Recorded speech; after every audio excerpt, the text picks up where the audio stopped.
Hello guys, welcome to Tamil crypto tutorials. இந்த video நம்ம என்ன பார்க்க போகிறோம் அப்படின்னா கரண்ட் மார்க்கெட் கண்டிஷன் பற்றி உள்ள ஷார்ட் அப்டேட் தான். ஸோ ஃபண்டமெண்டலாக வந்து பார்த்தோம் அப்படின்னா மார்க்கெட் சென்டிமெண்ட் வந்து புல்லிஷாக தான் வந்து இருந்துகிட்ருக்கு.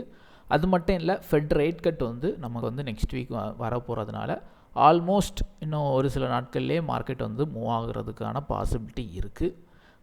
அதே மாதிரி ஒரு சில எக்ஸ்பர்ட்ஸ்லாம் வந்து என்ன மாதிரி ப்ரிடிக்ட் பண்ணியிருக்காங்கன்னா, கண்டினியூஸாக வரக்கூடிய ரேட் கட் எல்லாமே வந்து மார்க்கெட்டுக்கு ஃபேவரட்டாக தான் இருக்கும் நெக்ஸ்ட் 3 மந்தில் வரக்கூடியது அப்படின்னு வந்து சொல்கிறாங்க.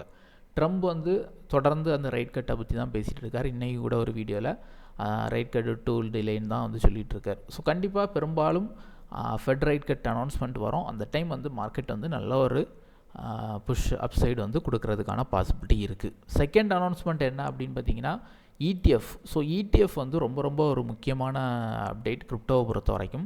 ஏன் அப்படின்னா இன்றைக்கி நம்ம கோல்டுலாம் வந்து நம்ம கோல்டு ETFன்னு சொல்லி நம்ம ஷேர் மார்க்கெட்லலாம் வந்து இன்வெஸ்ட் பண்ணுறோம்.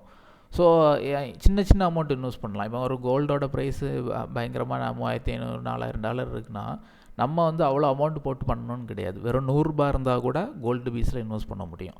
ஸோ அந்த மாதிரி அந்த இன்வெஸ்ட்மெண்ட் வந்து ஒரு லாங் டேர்முக்கு வந்து நல்ல ஒரு பொட்டன்ஷியலாக வந்து இருந்திருக்கு. ஏன்னா நம்ம போன ஒரு சில வருடங்கள்லாம் நம்ம கோல்டு பீஸ் பற்றிலாம் பேசியிருக்கோம். அதெல்லாம் என்ன நடந்தது அப்படின்னு பார்த்தீங்கன்னா, கோல்டு ப்ரைஸ் அப் ஆகும்போது நல்ல ஒரு ரிட்டர்ன், கிட்டத்தட்ட ஆல்மோஸ்ட் டபுள் ரிட்டர்ன் வந்து லாஸ்ட் ஒரு 1.5 இயர்ஸில் வந்து கொடுத்துருக்கு. ஸோ இதே தான் வந்து பிட்காயின் எத்தீரியமும் கொடுத்துருக்கு. ஸோ இதே மாதிரி நிறைய காயின்ஸ் சொலோனா, XRP, ஹெட்ரா, அட்டா, லைட் காயின், ஸோ இந்த மாதிரி நிறைய காயின்ஸ் வந்து ETF அப்ரூவலுக்கு வந்து போயிருக்கு.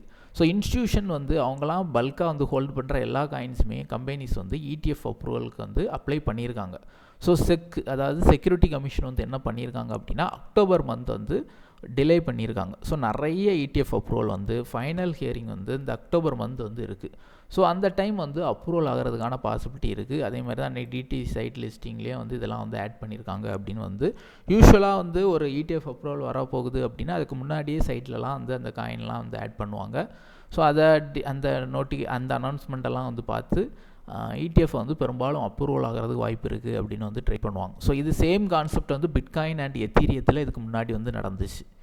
அதே தான் வந்து இப்போ மற்ற காயின்ஸ்லேயும் வந்து நடக்குது. பெரும்பாலும் அந்த டாப் ஆல்ட் காயின்ஸ் முக்கியமாக அந்த ETFக்கு அப்ரூவலுக்கு போயிருக்கிறதுல நிறைய காயின்ஸ் வந்து அப்ரூவல் ஆகிறதுக்கான பாசிபிலிட்டி இருக்குது. ஏன் டோஜி காயின் கூட ETF அப்ரூவ் பண்ணியிருக்காங்க.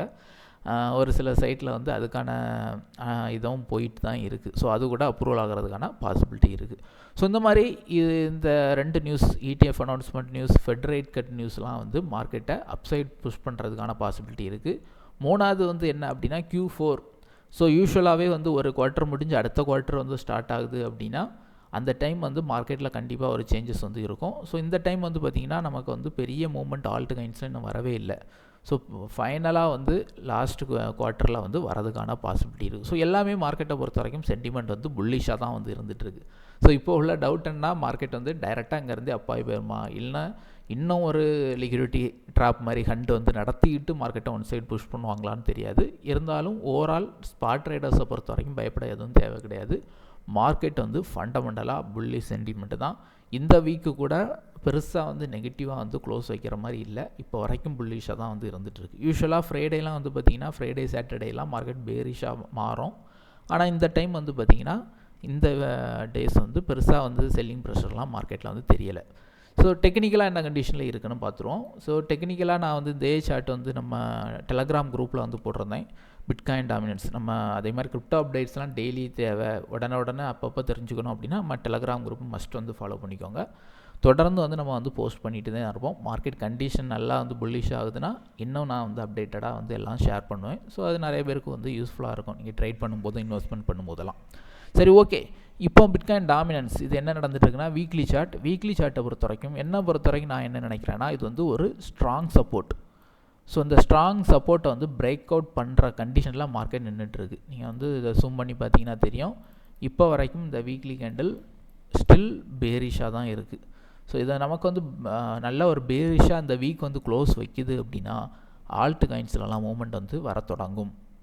நல்லா வந்து ஆல்ட் காயின்ஸ் வந்து அப்சைடு மூவ் ஆகிறதுக்கான பாசிபிலிட்டி இருக்குது. இது மட்டும் ஸ்ட்ராங் சப்போர்ட்டில் நிற்கலை, ஸ்ட்ராங் சப்போர்ட் ஆர் ஃபைனல் சப்போர்ட்னு கூட சொல்லலாம். ஏன்னா அந்த சேனல் வந்து பிரேக் அவுட் ஆகிறதுக்கான பாசிபிலிட்டி இருக்குது. ஒன்ஸ் பிரேக் அவுட் ஆச்சுன்னா யூஸ்வலாக இந்த லென்த்துக்கு அளவு திரும்பவும் மூவ் ஆகும்னு சொல்லுவாங்க. ஸோ அப்படி பார்க்கும்போது கிட்டத்தட்ட டாமினன்ஸ் 50 வரைக்கும் கூட ஃபால் ஆகிறதுக்கான பாசிபிலிட்டி இருக்குது. ஸ்ட்ரைட்டாக வந்து கொஞ்சம் கொஞ்சமாக டே பை டே ஃபால் ஆகிறதுக்கு பாசிபிலிட்டி இருக்குது. மார்க்கெட் நல்லா போகிறதுக்கு பாசிபிலிட்டி இருக்குது. இது மட்டும் இல்லை, மற்ற ஓவரால் கிரிப்டோ மார்க்கெட் கேப்பு கூட கிட்டத்தட்ட பிரேக் அவுட் ஆகிற கண்டிஷனில் இருக்குது. நீங்கள் பார்த்தீங்கன்னா தெரியும்.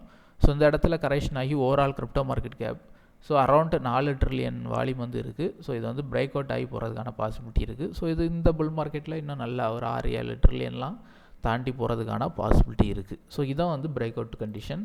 அது மட்டும் இல்லை, பிட்காயினையும் எத்தீரியத்தையும் தள்ளி உள்ள மார்க்கெட் கேப். ஸோ இதான் வந்து பார்த்திங்கன்னா கிட்டத்தட்ட பிரேக் அவுட் ஆகிற கண்டிஷன். ஸோ இதெல்லாம் பிரேக் அவுட் ஆகுதுன்னா என்ன அர்த்தம் அப்படின்னா, பிட்காயினையும் எத்தீரியத்தையும் தவிர உள்ள மற்ற காயின்ஸில் இன்வெஸ்ட்மெண்ட் வருதுன்னு அர்த்தம். ஸோ இதான் வந்து பார்த்திங்கன்னா புல்லிஷாக இருக்குது. தட் மீன்ஸ் ஆல்ட் காயின்ஸில் இன்வெஸ்ட்மெண்ட் வந்து நடந்துகிட்ருக்கு அப்படிங்கிற அர்த்தம். ஸோ இதான் வந்து பிரேக் அவுட் ஆகும்போது நல்ல தெளிவான மூவ்மெண்ட் ஆல்ட் காயினில் நடந்திருக்கு அப்படிங்கிறது அர்த்தம். ஸோ அதே மாதிரி இது வந்து பிட்காயினை தவிர உள்ள இண்டெக்ஸ். ஸோ இது ஆல்ட் காயின்ஸோட மார்க்கெட் கேப். ஸோ இதான் வந்து பார்த்திங்கன்னா பிரேக் அவுட் ஆகிற கண்டிஷனில் இருக்குது. ஸோ ஓவரால் வந்து பார்த்திங்கன்னா கிட்டத்தட்ட மார்க்கெட் வந்து ஒரு புல்லிஷ் கண்டிஷனுக்கு ரெடி ஆகிட்டு இருக்குது. ஸோ ஒரு கீ பாயிண்ட் லெவலில் வந்து மார்க்கெட் நின்றுட்டுருக்கு அப்படின்னு சொல்லலாம். பெரும்பாலும் நெக்ஸ்ட் வீக்கில் நமக்கு வந்து நல்ல ஒரு ரிசல்ட் வந்து புல்லிஷ் சைடு வந்து பிரேக் அவுட் கொடுக்கறதுக்கான பாசிபிலிட்டி இருக்குது. ஸோ இந்த வீக்கை பொறுத்த வரைக்கும் வீக்லி க்ளோஸ் வந்து எப்படி வைக்கிது அப்படிங்கிறத பிட்காயின், எத்தீரியம், பிட்காயின் டாமினன்ஸ் இதில் எல்லாமே நம்ம வந்து பார்க்கணும்.